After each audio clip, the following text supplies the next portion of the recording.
Ladies and gentlemen, welcome to the Two Cents Podcast. This is Brandon. And this is Alma. And we got a good one for y'all tonight. Tonight we will be discussing the year 1998, hip-hop, all that was, the ins and outs, the storylines, and we also will have a small segment dedicated to the Million Man March 20th anniversary.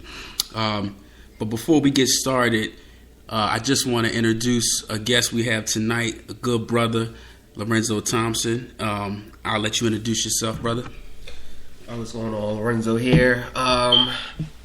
Happy to take part in the 2 cents. Like what I've been hearing so far. So, gonna put my input with the 98 hip hop and also elaborate on the 20th anniversary of the Million Man March that I did attend over the weekend, last Saturday. Straight. So, I guess we can all go around before we even get in our top list. We could just shortly kind of give a description of what that year was to us, what it meant to us, what we feel like were the storylines, and I can go first.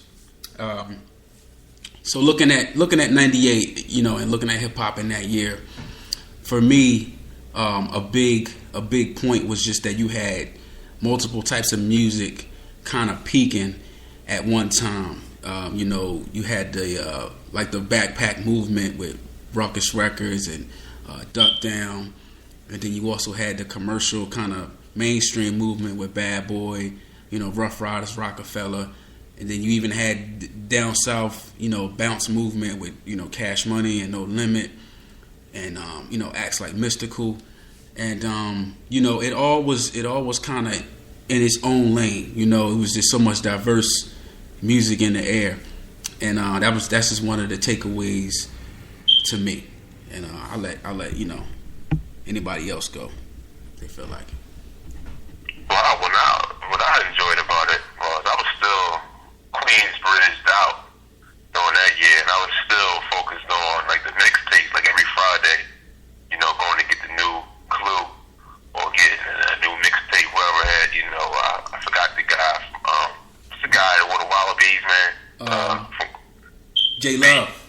Getting all the new stuff from J Love and all the people in Green Lantern, all that stuff. So I was just so focused on mixtapes, and when the album came out, I was on it.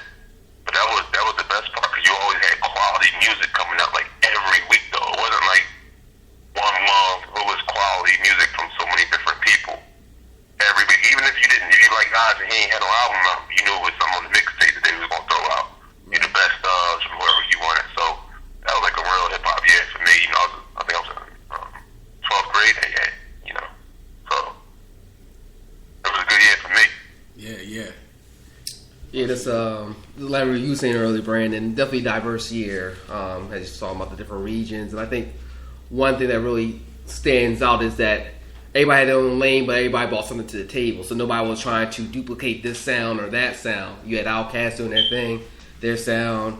I mean, of course, you had AZ, punting them, having their still gritty New York sound. So everybody was respecting each other's lane in the craft. So there was nobody, okay, I'm going to try to duplicate this, have this type of sound to get this type of crowd. So everybody was evenly meshing, but still respecting their what they brought to the table overall.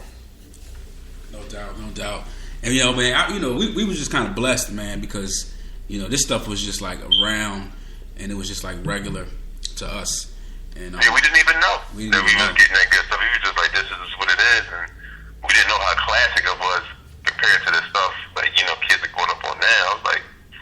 I was a young buck listening to people that's legends now. We didn't know that, it's going to turn out that way. Yeah, spoiled.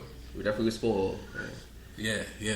So for the listeners, so what we got going on with so our ranking debate is going to go like this. So all three of us are going to have our top 3 MCs, our top 3 albums of the year, and then the best female MC that we felt was that year. So we'll do a round table, and we'll start off at 3. And Armand, I'll let you begin, and we will start with our MCs, our top 3 MCs of 98. Should I just say my 3? So I'm gonna go 98. Yeah, your 3. Gotta go is right now. Your number 3. Yeah, not my number 1. I ain't know my number 1. So my number 3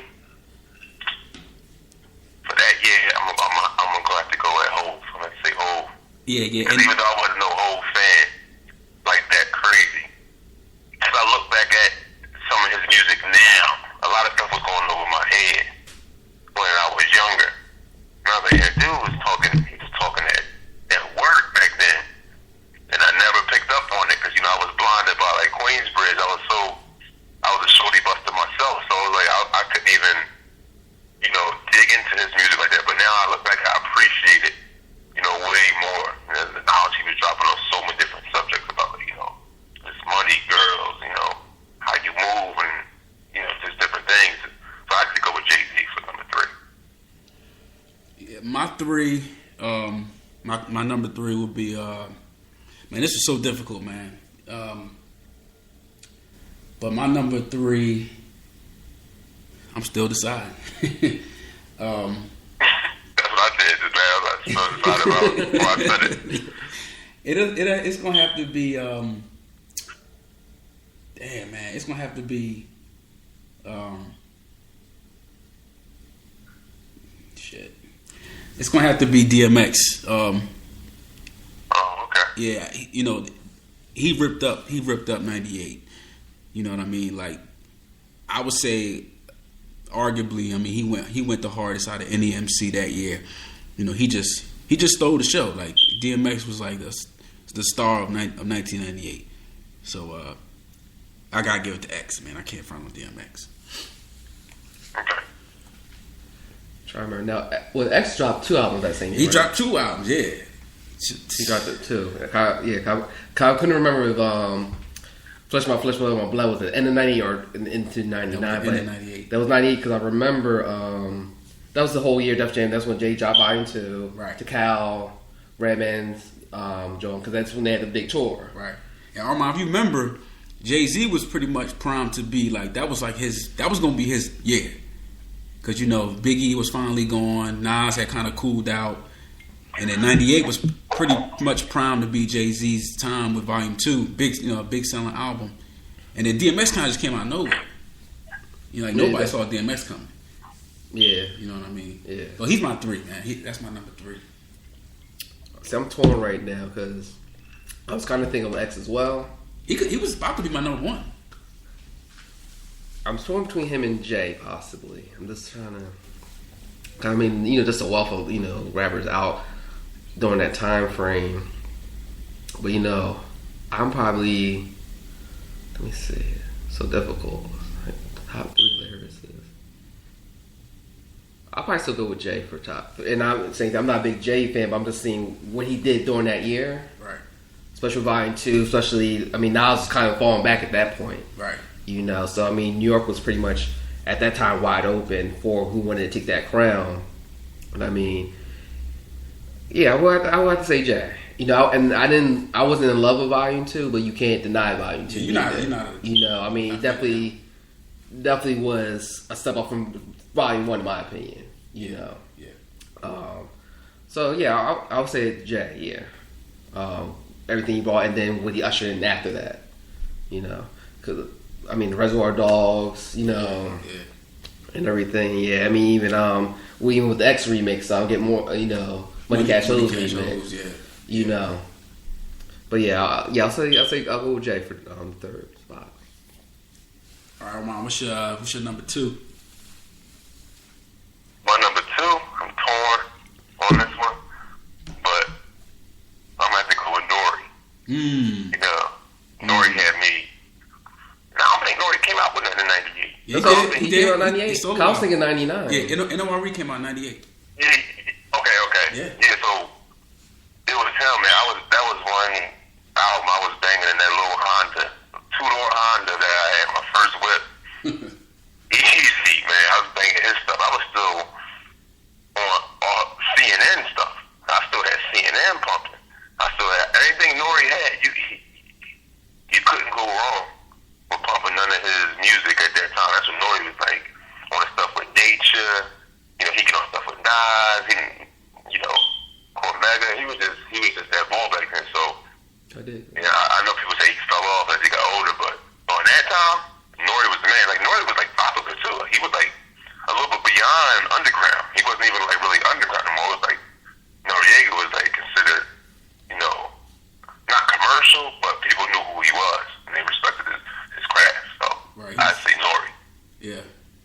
Nori's ripping it up, man. He was definitely in my. I got my notes over here. He was in my notes.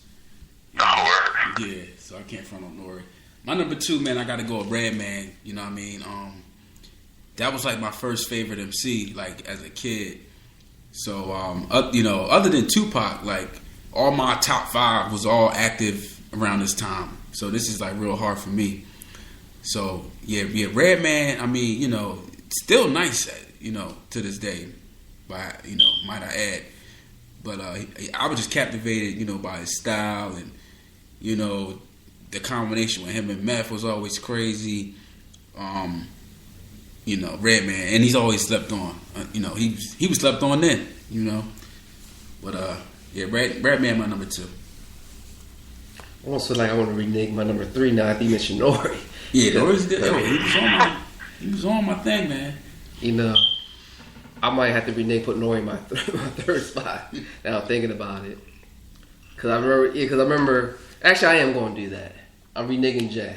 Oh man, no beat switching, man. Well, no beat switching. hey, you ain't say that in the rules and regulations. So I'm going to redo my third, and I'm going to put in my second.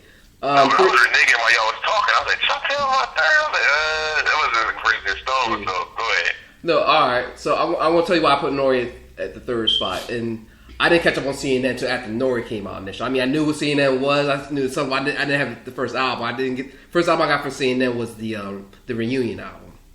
But with Nori, I remember my cousin Mark, and this is and this is when I first heard NORE joint. But he was like, "Yo, you gotta check out this boy Nori, man. This boy's fire." And I'm like, Nori. I'm like, what kind of name is Nori? You know what I mean? I didn't know it was short for Noriega at that time, but. I mean, and granted, Nori was never like some wild, crazy lyricist neither, but his style worked for him though. And it kind of made sense when, especially I forget what documentary what Trash was talking about Nori when he first came out. A lot of people couldn't get him, but his style was that unique where even though he wasn't going to be a mind blown lyricist, you couldn't help his charisma, even like the dumb stuff. Yeah, his energy on the track. You know what I mean? Because you knew if it was a collabo track, that Nori's probably not going to be probably the weakest link, but he still held his own, though. You know what I mean? Fantastic Four, you know what I mean? He went in. Excellent. Excellent track. So, Nori, I put in the third spot. Second spot, I'm putting X.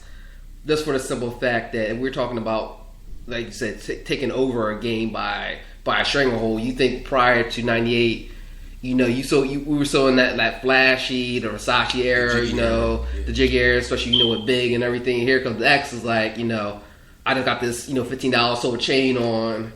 I ain't probably washed up in a couple of days. I'm just gonna, just gonna give it to you like on when 4-3-2-1 first came out. I'm like, who the hell is this boy? Cause you see, Red and Meth, but then here comes X and this that aggression, that raw energy, that was kind of missing later in the mid '90s, like that '95, '97 era was like kind of like fizzling down. You know what I mean?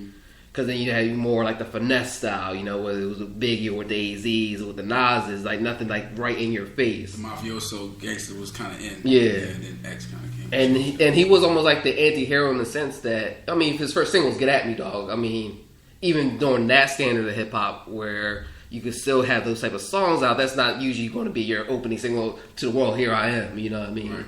And stuff, and it just, Firestorm caught on, X, you don't have locks. You don't have Rough Riders, the label, really. Yeah. You know what I mean? So, definitely have X at the second spot. So that's we down. So now, who's your one, Armand?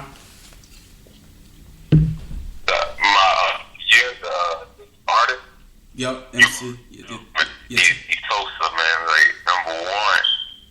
That dude, he was with Tupac. Was to you, that's what he was with me musically. AZ was just that timeless flow, like DVD when he flow. So like I was rocking with him since day one, since I first heard him on Nas album. I was like, who is that? I was like, this dude is nice. Every time he had some stuff that came out EMI, I was on it. But '98 was his year, man. You could never you get in my car. That was constantly playing. And I get back then, I was a young boy. I just blast my